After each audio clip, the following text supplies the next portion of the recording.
Hey guys, Sammy here from the Ohio Fisherman, and today I'm going to do a video about pouring your own baits. Basically what I do to pour my own baits. So I'm going to do just a general little overview of what I do. So the bait I'm going to pour today is Squiggles. I got all the molds. I got 5 of them in here. Squiggles is a snake lure.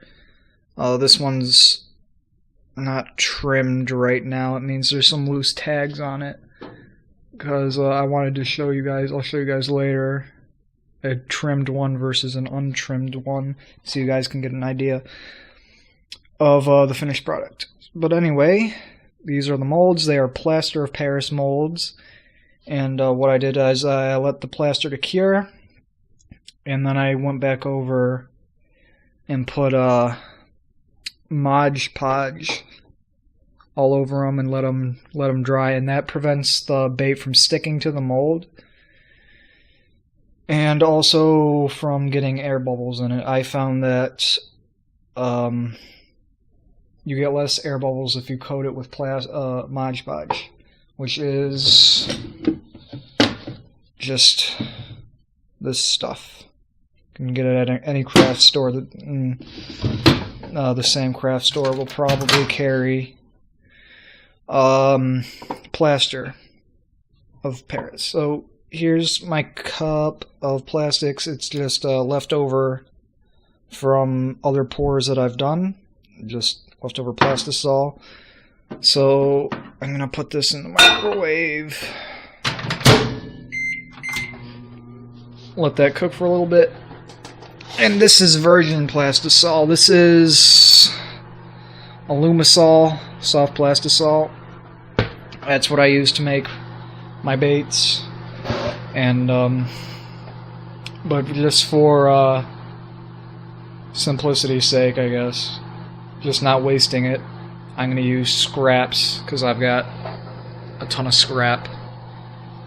And that's pretty much it. I got a couple of additives. This is softener. That's another softener. This is hardener. That's pretty much it. And you can add those to it to get the desired hardness of the bait. And if you have a couple of baits that you want to melt down and mix together, and a couple of them are hard and a couple of them are soft, what you'll end up with is a mix between the two. So I'm just going to let this cook for, I don't know, another minute and a half, and then I'll mix it up and get you guys back in. It's important to mix your plastisol part way through so you won't burn it. You have a lesser chance of burning it. You can tell this isn't quite done because it's not as runny as it should be. You can see little clumps of it dripping down. So I'm going to put this in for maybe another 30 seconds. And the time really depends on your own microwave. But I'm going to put this in for maybe about another 30 seconds. And then I'll get back to you. Alright, so now leftover plastisol will smoke a lot more than virgin plastisol. So as you can tell, it's smoking quite a bit.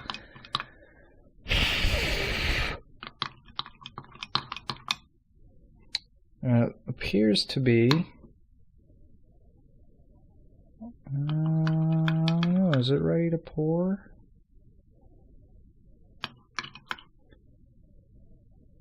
Yeah, I'd say it is. I mean, I guess I could put it in for a little longer, but you know,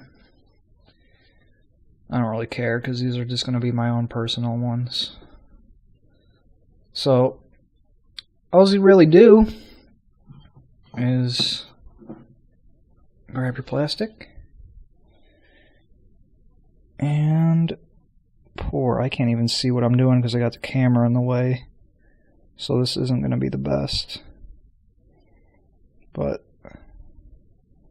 yeah, this definitely isn't the best because I got the camera in my face. But that's the basic idea of it. Pretty simple. I cannot see what I'm doing. I think I'm pouring a little too fast. And what I'll do now, these are terrible. What I'll do now is let them cool. They'll dry in, I don't know, 5-10 minutes. Not too long. Oh, and you know what? I wanted to show you something, so I'm gonna put this down for a second. Alright, so something cool that you can do is, this is pearlescent powder. It just gives it a nice little shine to it. You can get this on a little paintbrush and spread it around the inside of your mold. It doesn't work too well. It works better on the silicone molds, and I do have a couple silicone molds just of baits that did not work for me too well, but I tried them and I still have them, but those I don't make them anymore because they didn't work as well as I'd like them to, and I'll show you those in a minute. But this is the basic idea. Just pour it nice and slowly. I'm doing a terrible job of it just because I can't see what I'm doing because I got the camera in my face. I don't know if I'm going to have enough for this last one. But if I can do it with a camera in my face, not even seeing what I'm really doing all that well, you guys can do it. This isn't going to be enough plastic for this last one. Yeah, so if I can do it with a camera in my face, you guys can do it. So yeah, I got some trimming to do, but that's basically how I do it. So now I'm going to show you the silicone molds while these are drying. I'll cut back in a couple minutes when these are done drying. This is a silicone mold, RTV silicone. It's a swim bait mold that I tried out. As you can see, it's flexible, very resistant to breaking. These would be better for hard baits, but I have very little. That's a napkin from when I poured the silicone. But they're better. They can pour soft plastics in them, no problem. But I think they're better for hard plastics. And I do have a little experience of pouring hard plastics with Alumilite stuff. I get all my stuff from makelure.com, in case you were wondering, and now I'm gonna just cut to when these baits are dry. Alright, so they've dried now, and now I'm gonna take them out of the mold. So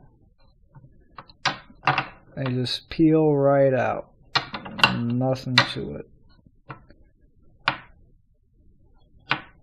It's a little bit harder because I'm trying to film it. But